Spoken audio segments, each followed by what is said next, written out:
ফামা মিনকুম মিন আনহু হাজিজিন। শুধুমাত্র ডান হাত দিয়ে আমি আল্লাহ চেপে ধরতাম না, কণ্ঠনালী যেটা দিয়ে কথা বলেন ওইটাও কেটে ফেলে দিতাম। আরে ব্যাপারে আমাকে নিষেধ করার মতো কেউ সক্ষম ছিল না। কত শক্ত কথা দিয়েছেন। তার মানে কোরআনে আল্লাহ যা দিয়েছেন সব তার নিজের কথা, এত নেই কারো কথা এর ভেতরে। বলেন বলেন।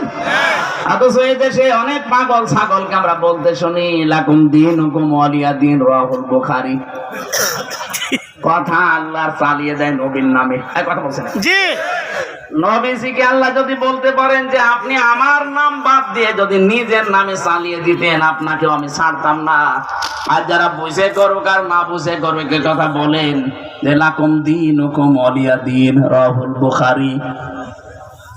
বলেন তো আপনার কি কেটে ফেলা দরকার?